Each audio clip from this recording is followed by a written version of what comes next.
Hi friends, அஸ்ஸலாமு அலைக்கும். இன்றைக்கி நம்ம மருதாணியை வீட்டில் உள்ள பொருளை வச்சு செக்கச்செவேன்னு சவக்க வைக்கிறது எப்படின்னு சொல்லிட்டு தான் பார்க்க போகிறோம்.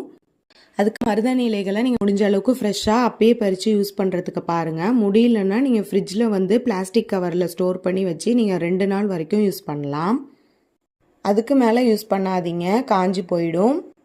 இப்போது நான் வந்து மருதாணி இலைகளை சின்ன மிக்ஸி ஜார் இருக்குல்ல, அதில் வந்து சேர்த்துக்கிறேன். ஃபஸ்ட்டு வந்து நம்ம கொஞ்சமாக இந்த அளவுக்கு வந்து நம்ம சேர்த்துக்கிட்டு அதுக்கப்புறமா நம்ம வந்து சேர்த்துக்கிட்டே இருக்க போகிறோம். இப்போது இதில் வந்து ஒரு 4 கிராம்பு வந்து சேர்த்துக்கோங்க. இது கூடவே ஒரு கைப்பிடி அளவுக்கு புளி வந்து சேர்த்துக்கோங்க. இப்போ இது கூட ஒரு எலுமிச்சைப்பழ சாறை வந்து நம்ம ஃபுல்லாக அப்படியே வந்து இதுலேயே வந்து சேர்த்துக்க போகிறோம்.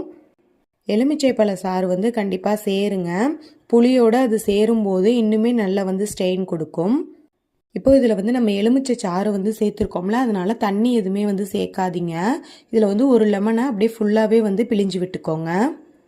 இப்போ இந்த சாறுலேயே நம்ம வந்து அரைச்சி எடுக்க போகிறோம். பாருங்கள், இந்த அளவுக்கு அரைஞ்சதுக்கப்புறமா திரும்பவும் இன்னும் கொஞ்சம் மருதாணி இலைகளை வந்து சேர்த்துக்கிறேன்.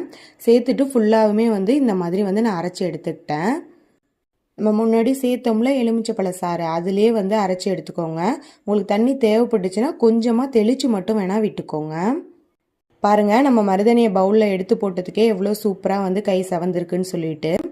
இப்போது நம்ம இதில் வந்து இன்னொரு பொருள் சேர்க்க போகிறோம். கோடாலி தைலம் தான். இதுலேருந்து ஒரு 3 to 4 ட்ராப்ஸ் அளவுக்கு நீங்கள் வந்து சேர்த்துக்கோங்க.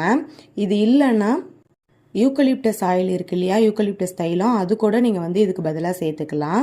ஸோ இப்போ வந்து சேர்த்துட்டு நல்லா இந்த மாதிரி வந்து ஒன்றா கலந்து விட்டுக்கோங்க. முடிஞ்ச அளவுக்கு அரைச்ச உடனே கையில் வச்சுருங்க, அப்போ தான் நல்லா கலர் பிடிக்கும். நம்ம இதில் வந்து கோடாலி தைலம் சேர்த்ததுக்கான இன்னொரு ரீசன் வந்து சளி பிடிக்காமல் இருக்கும். இந்த மாதிரி நீங்கள் மருதாணி ப்ரிப்பேர் பண்ணி வச்சிங்கன்னா ஒரு 1/2 ஹவர்லேயே உங்களுக்கு வந்து நல்லாவே வந்து கலர் பிடிச்சிரும். கண்டிப்பாக ட்ரை பண்ணி பாருங்கள். இது போன்ற யூஸ்ஃபுல்லான மெஹந்தி ரிலேட்டட் வீடியோஸ்லாம் நீங்கள் தொடர்ந்து பார்க்கணும்னா மறக்காமல் நம்ம சேனலை சப்ஸ்கிரைப் பண்ணிக்கோங்க. தேங்க்ஸ் ஃபார் வாட்சிங்.